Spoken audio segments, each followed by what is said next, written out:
John, you were in Vietnam for the CIA, and as I understand, you were up country. What years were you there? 73 to 75, right after the troop evacuation, and I came out in the evacuation of April of 75. How long were you with the CIA? 13 years. I was a field case officer, served in Africa and Vietnam, and then eventually on a subcommittee of the National Security Council in Washington. You were in Angola, were you not? Well, I ran the Angolan covert action, but I ran it from Washington. These things are global, and as chief of the Angola task force, my office was in Washington. When did you leave the CIA? March 1977, I left to testify to the Senate and go public and try to write a book, which I did. I'll get into that a little later. I'd like to talk to you about how what kind of experiences one has when one leaves the CIA and begins to talk.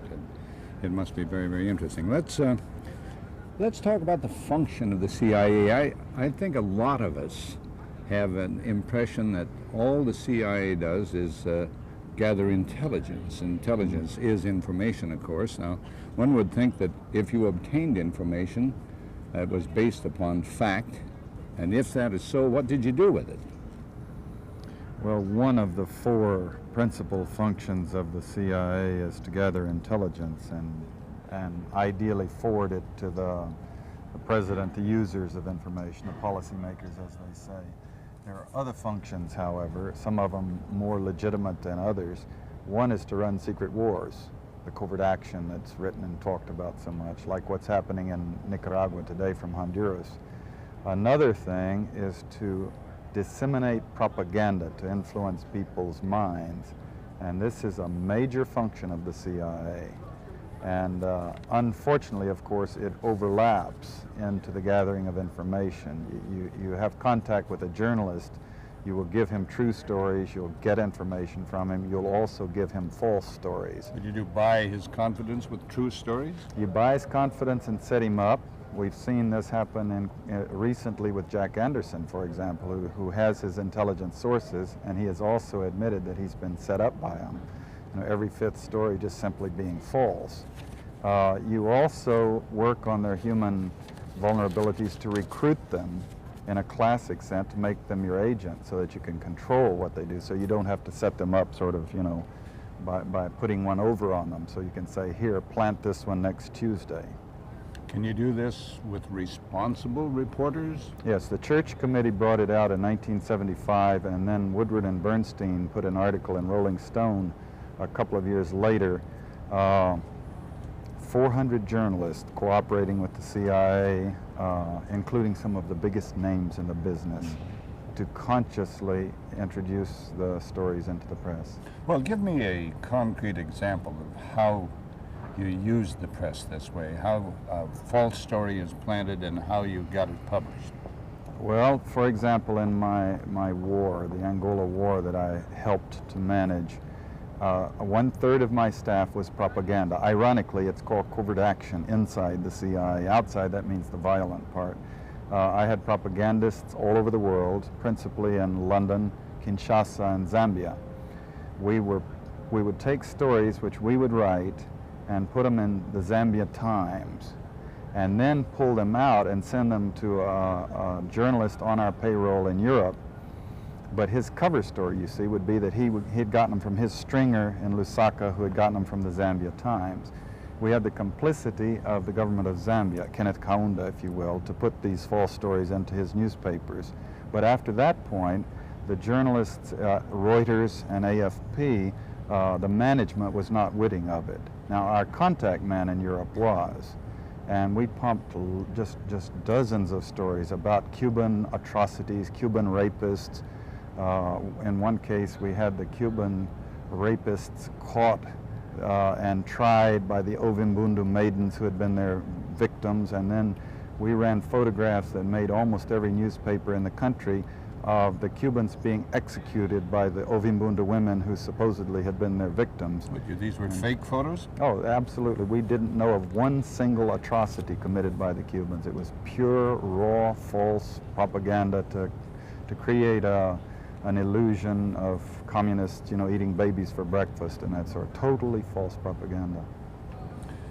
John, was this sort of thing practiced in Vietnam? Oh, endlessly a massive propaganda effort in Vietnam in the 50s and in the 60s, including the 1,000 books that were published, several hundred in English, that were also propaganda books, sponsored by the CIA. Give some money to a writer, write this book for us, write anything you want, but on these matters, make sure, you know, you have this line. Writers in this country, Sure. books sold and distributed in this country? Sure, yeah. English language books, meaning an American audience as a target, on the subject of Vietnam and the history of Vietnam and the history of Marxism and supporting the domino theory, etc. Without opening us up to a lawsuit, could you name one of them? No, I could not. The church committee, when they found this out, demanded that they be given the titles so that the university libraries could at least go and stamp inside Central Intelligence Agency's version of history. And the CIA refused because it's been commissioned to protect its sources and methods, and the sources would be the authors who wrote these false propaganda books, some of whom are now distinguished scholars and journalists. Well, doesn't the CIA flatly deny, they've admitted that there is some propaganda efforts, but their position is that those are all outside the United States, not in the United States. Isn't that true? Absolutely. While we were running this Angolan operation and pumping these stories into the world and U.S. press, exactly that time, Bill Colby, the CIA director, was testifying to Congress, assuring them that we were extremely careful to make sure that none of our propaganda spilled back into the United States. And the very days that he was giving this false testimony, we were planting stories in the Washington Post. By that I mean not through Lusaka, but we actually flew a journalist from Paris to Washington to plant a false story. I mention it. I give the text of the story in my book. So you planted a story in the Washington Post by bringing a man from abroad. You had no difficulty, got right past the editor with it? Yeah. Is this common? Is it easy? It's easier than you would think, yes. Yes. If it's on the line of, for example, if it's on the line of Grenada being radical today, we've had articles in the Washington Post, the Star before it closed, Time magazine, that could only have been written originally by the CIA, Soviet submarine base, terrorist training. Here's a little island where the major source of income is selling spice to the West, Western tourism, and a large United States medical school. Tiny little island, 15 miles by 10 miles across, with 70,000 people, with U.S. medical students in their cutaways and sandals and their noses in books wandering all over the island. And yet, major press organs, Time magazine, running stories about their being so radical. In Vietnam, John, what was your relationship, what was your role in relation to the press? Well, mine being the CIA's role, it was multifaceted. There were officers in the embassy, CIA officers, high-ranking officers. Frank Snepp was one, not high-ranking, but he was at in the chief of station's office, who met with the press regularly. It shared information with them, gave them information, and got information from them, and then periodically would put some story into that would be false, but also in other cases very valuable to the journalist. So even hard-nosed journalists who would never willfully cooperate with the CIA would consider it a useful source. At the same time, there are all kinds of people, you know, as journalists and case officers, many other case officers were really quite afraid of the press. We up country, when journalists would come up nosing around, we would hide and let the AID officer talk to them. Because we were simply afraid they would photograph us and write some article and have some allusion to what we were doing that would be unfortunate to our careers. They knew who you were, they knew you were CIA? Everyone always knows who the CIA people are. Let there be no doubt whatsoever. This is one of the biggest farces that the CIA and Congress have put on the American people. As Moynihan said, Patrick Moynihan said in testifying against this Official Secrets Act recently, he said at the UN, he said they swaggered around like Texas cowboys in 10-gallon hats and high-heeled boots. In Vietnam, we had yellow Datsuns and sequential license plates. So if you had a yellow Datsun and 144 on your license plate, you had to be CIA, and everybody knew it. Up country, we had emerald green Jeeps, and the Army had olive drab and AID had gray Jeeps. And if you had a green Jeep, you had to be CIA. And any denial of that was only tongue-in-cheek, perfunctory. Certainly journalists knew the difference. What a disillusionment. You're telling us that a spook is not a spook. Alan Dulles wrote in his book, The Craft of Intelligence, you know, the famous CIA director. In the foreword of his book, he says, an intelligence agent, contrary to popular opinion, has to be known as such. Otherwise, people with secrets won't know where to take them. He set up the policy, the precedent of traveling the world each year and assembling his case officers in hotels and having what you could only describe as a sales conference. Meetings in the hotel rooms, breakfast, lunch, and dinner and drinks together in the hotel rooms. John, You're talking about not an underworld, you're talking about ranking, privileged members of the police brotherhood of the world. CIA officers are not in danger, tourists don't hit them. In every country where they can, they establish liaison with the local police. And inside the veils of, you know, their secrecy and protection, they're not fearful and they're not playing cover games. They're having lunch with the police chief. Mm-hmm. John, I'd like to find out what makes a man like John Stockwell tick. One, why were you in the CIA? Two, why did you quit the CIA? And I'd like to find out what has happened since you quit the CIA and began speaking as openly as you've spoken to us. Well, certainly that's a question as complicated as the dilemma facing the society about the CIA today. I went in Army Marine captain, conservative background. My father was an engineer in Africa contracting to build for a Presbyterian mission, and I grew up in the Belgian Congo. About as conservative as you can get, I guess. In a missionary atmosphere? On a mission station with an engineering father, but humanist principles, high ideals, false, unrealistic ideals for the world. Education at the University of Texas, my service in the Marine Corps, active duty, all very exciting between wars. I was in a force reconnaissance company parachuting and locking out of submarines, very glamorous, but between wars, no one getting shot, no moral issues, if you will.